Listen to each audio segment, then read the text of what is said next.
Welcome to Healthy Chats with the Doc. This week, we're going to be talking about nasty insects because it's summertime. So, Doctor, I'm from the Midwest. I grew up on the Iowa-Minnesota border, and we always joke that mosquitoes were our state bird because, I grew up on a lake.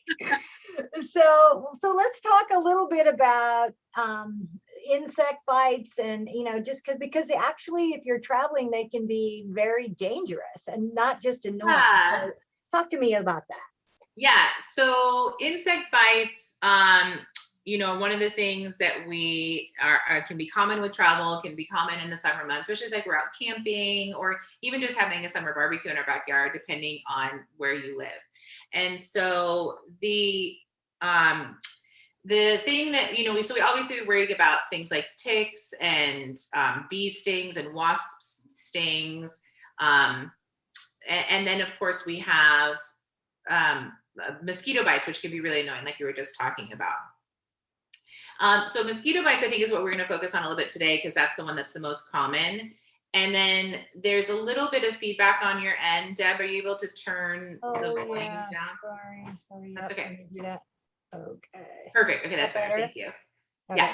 Yeah. So we're going to talk about mosquitoes today because there are a lot of diseases that come with mosquitoes. Wherever you're traveling in the world, there's been more diseases showing up with mosquitoes here in San Diego. I mean, it's rare, but it can happen. And it's annoying. Nobody likes to be like scratching all these mosquito bites all the time. So we're not going to dig so much about in ticks today, because ticks, with Lyme disease, which is obviously a huge concern, that's like a whole other ball of wax. But we will talk about some remedies that can be helpful against tick bites. But in general, I want to talk about the mosquito bites today. So obviously we get mosquitoes for those little tiny annoying zzz that we get that fly around when we're out in the yards. During March to about November, that's when we're seeing a peak of mosquitoes in general across the US. Here in San Diego, July and August are going to be our peak months for mosquitoes. We're lucky here in San Diego. I mean, a lot of other places, like you said, your hometown with the state bird being the mosquito, and any places in the Pacific Northwest or the New England or down in Florida in the South, etc. So we're kind of in that Goldilocks zone here in San Diego. We're pretty lucky we don't have a lot of those mosquito issues, but we do have them, and they do come up, and they can be really annoying. And then again, if you're camping, if you go up to the mountains, you're camping, or you're traveling in other areas, you're going to maybe come across them more so.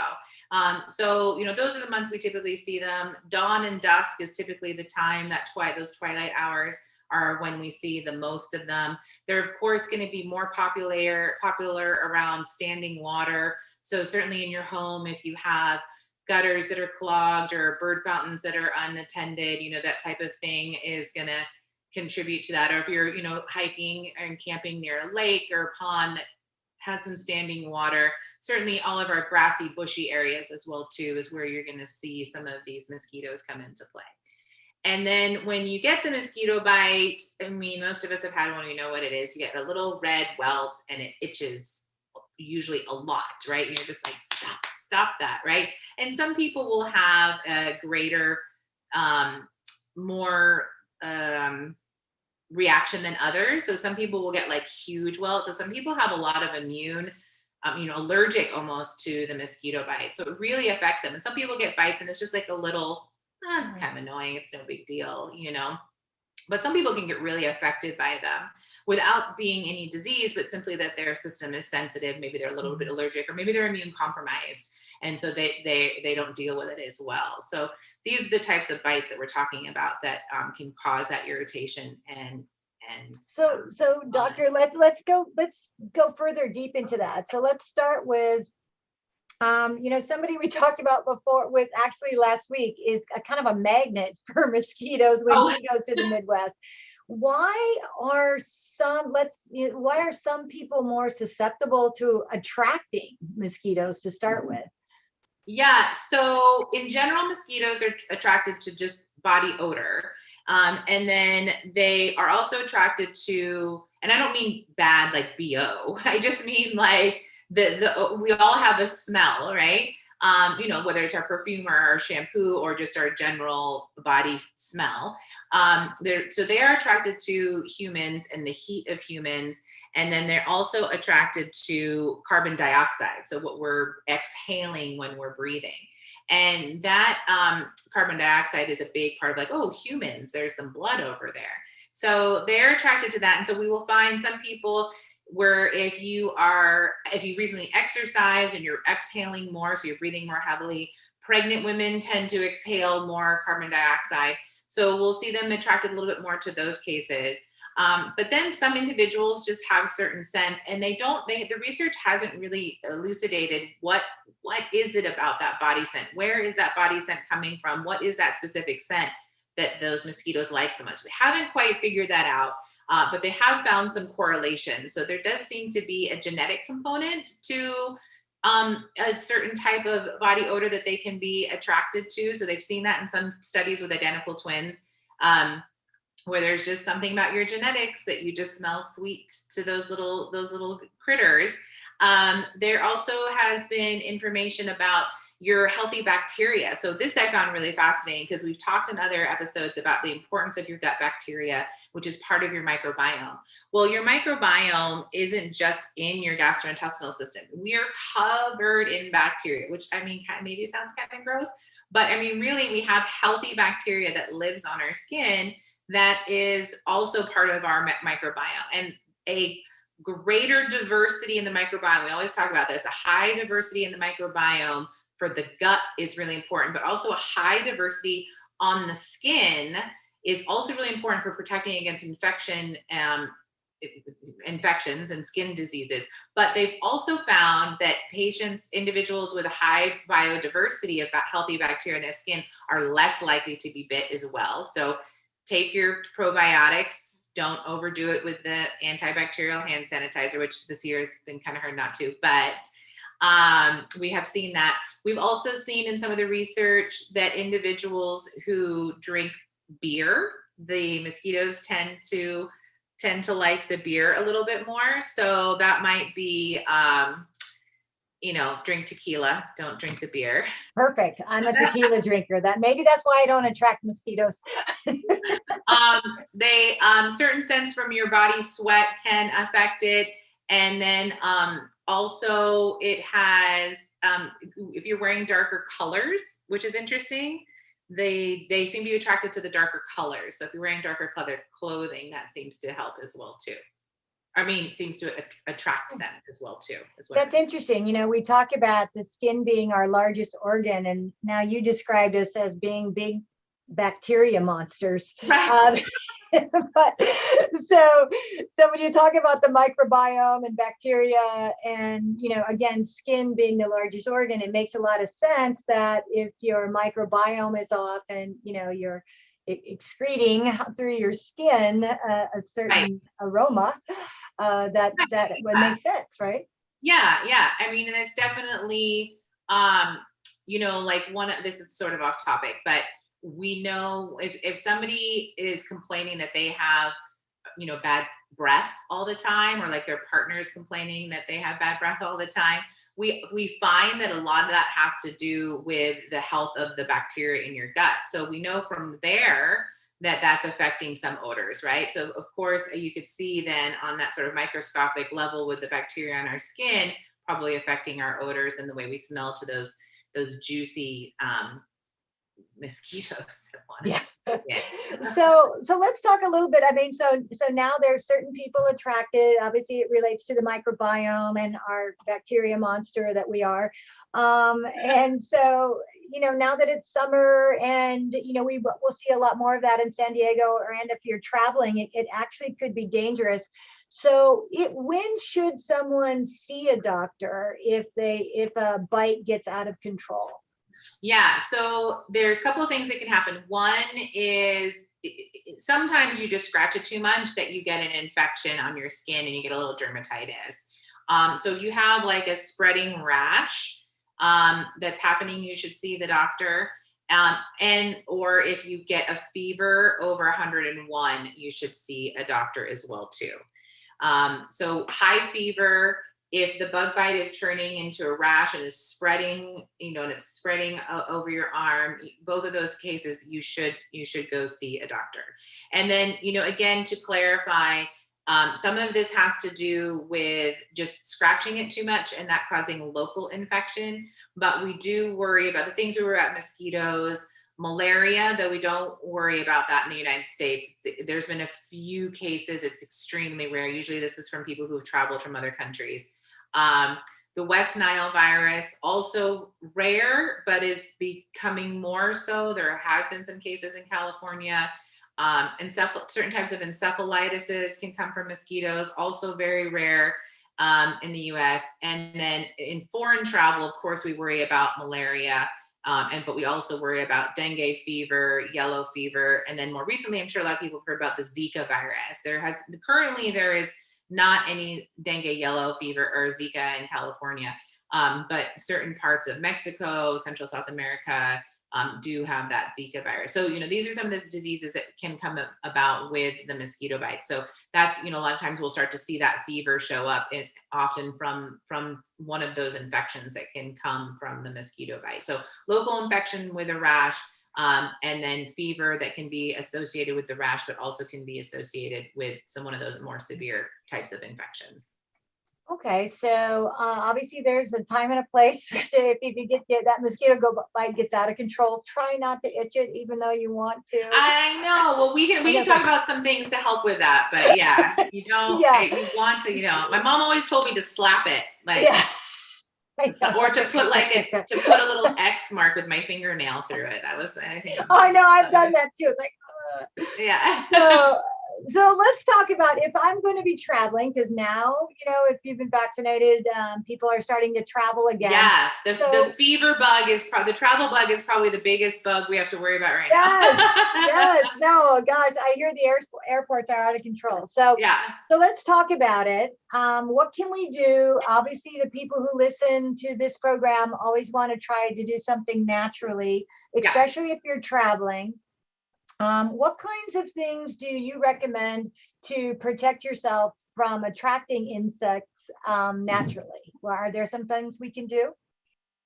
Yes. So, okay. So we'll start home locally. We can always protect ourselves by removing standing water around our home. We can make sure that we have minimized, grass cuttings and bushes, but you obviously don't want to have nothing in your yard, but certainly getting rid of standing water, staying away from standing water as much as possible. But obviously we all go camping and we go to lakes and rivers and stuff and we travel.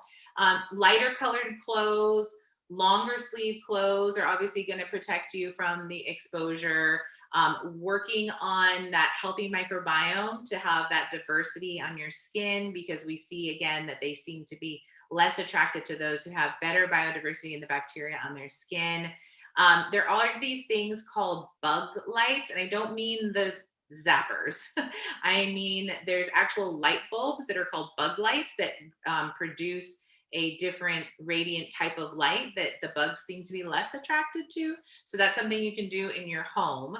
Now, if you are camping and traveling and you're in an area, then there are some natural remedies that you can use if you don't want to just go get a commercial bug spray. So some of those things are the oil of eucalyptus is a really common one that we use. That one you can find commercially available. Oil of lemon eucalyptus, also known as PMD, is another commercial name for that. So that's one that you can utilize. There is also catnip has been shown in studies to be efficacious. So not just good for your kitties, but it's hard to find that one commercially available. You'd have to actually make that one yourself, but that one has been shown to be effective.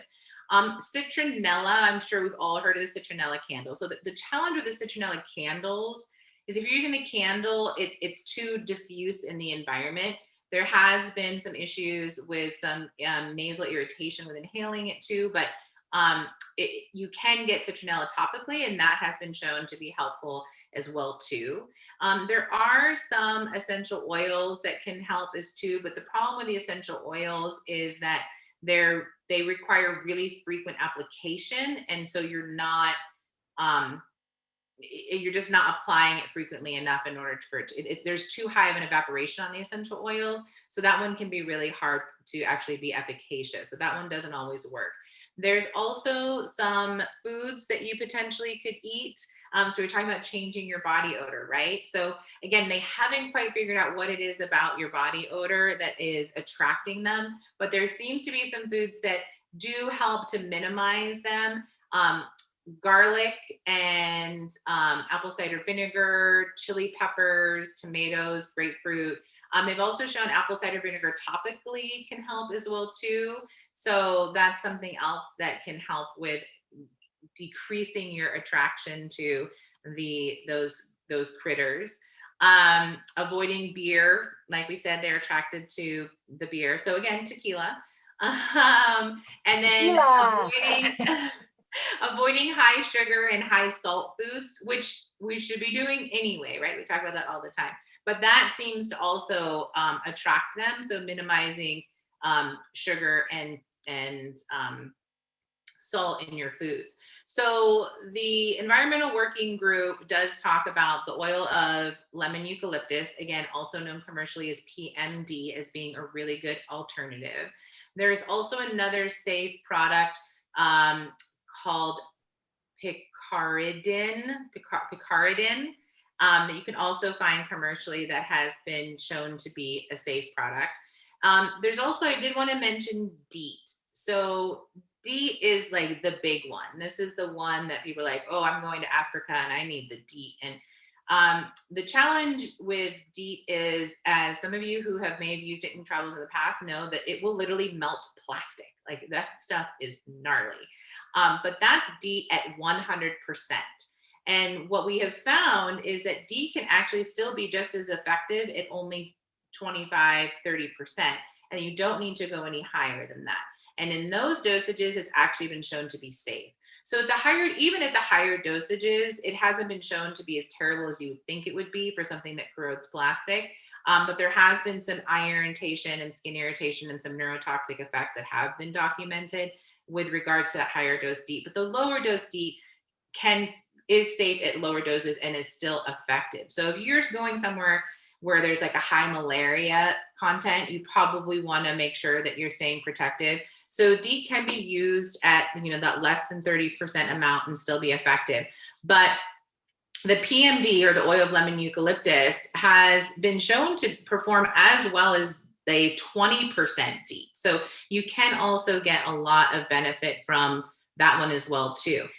It's also been shown to have some benefits against ticks as well too. So if you are worried about ticks, you can use that as well too. So those are the kind of main repellents that we look at. The oil of lemon eucalyptus is going to be your good one. Again, you can do catnip. You can do the essential oils, but they don't, like I said, they evaporate too quickly. The rate of reapplication is a little bit too high for it to actually be effective over long term. Don't use DEET over 30%. You don't want to use bug repellents on kids under 6 months old. These safe products, it's not recommended under 3 years old. So the oil of lemon eucalyptus, it's still not recommended under 3 years old just because it hasn't been tested. And they're obviously a little bit more sensitive than we are. You don't want to use sunscreens with bug repellent. The reason being is that if you're following the sunscreen rules correctly, which means reapply every 2 hours, then because you're reapplying every 2 hours with the sunscreen with bug repellent, you're actually getting more bug repellent than you want. So then you can get, not healthy doses of bug repellent when you have it combined like that. So it is recommended to use those ones separately. Don't use the aerosolized stuff because then you're inhaling it and you don't want to do that. Don't use the foggers. The foggers actually have a lot more toxicity than just putting it on topically. Just put it on topically. So those are the ones that based on the research, the oil of lemon eucalyptus, which is also known as PMD, is going to be your good safe bet. And then again, you can use DEET at 30%, at 20 to 30% and still be safe. Right. So I guess you can get toxic overloads of bug repellent, and it's important to use the right type of dosage and the right Yes, percentage. exactly. And then again, that's why you don't want to combine it with the sunscreen because then you're just reapplying too frequently and you're getting too much. That's great. I Well, mean, it that was a sounds lot. like a great idea, but Yeah, it's funny that we talk about bugs in San Diego, where we're so lucky not to have it to be humid, but we do travel and we do have mosquitoes in the summer. yep, Yeah, and so there are things that we can do, and you should actually read before you what the ingredients are and what the percentages are before you put them on, yep. and always try and apply them topically. Is that the bottom Exactly. line? That's exactly right. Yeah. And, if you want to read more, the Environmental Working Group has a really great, in their consumer guides, they have a bug repellent guide, excuse me, that goes into the details about all these different ingredients. So it talks about the DEET, it talks about the picardian, that talks about the oil of eucalyptus, also known as PMD. So you can even dig deeper into all of that if you want to. But the oil of lemon eucalyptus, really safe, really effective. If you want to be extra cautious because you're going to a high area of travel, of high, malaria count, you can use DEET at the 30%. So anyway, they go into all that kind of detail. And if you Yeah. have a bug bite, I did want to tell people, if you have a bug bite, again, we said try not to itch it. You can use ice on it. Probably a lot of us who've grown up in the areas know that ice can work. Oatmeal paste or oatmeal baths or baking soda paste or baking soda baths, really soothing to that irritation to calm the itch down. Honey, topical honey, also helpful for those itchy, annoying bug bites. Apple cider vinegar, again, topically can work there. Witch hazel can help too. Chamomile, onion, if you feel so bold, if you want to put an onion on you, you can do that. So those are some Get good. smelly, be all smelly. Yeah, my mom, I spent my summers in New England, and so I had a lot, and we had a brook. There's a brook in the backyard, ironically enough, of my family home. And so, we got bug bites, and the baking soda baths were what I used to get, and those are really nice. Those actually work really well. Oh, that's great. Well, doctor, thanks so much. And in fact, Yeah. speaking of travel, that's what we're going to speak about next week is supplements you should take when you travel. Yes. Oh, perfect. So now we've talked about what you need to keep yourself safe from bug bites while traveling. So next week we'll dig into what supplements you need to keep yourself safe while traveling. So that's perfect. That's great. Now that we all have the travel bug. Yeah, that's right. Now we got the bug. All right, Yeah. doctor. Well, as always, it was great to talk with you. Have a wonderful week. I'll talk to you soon.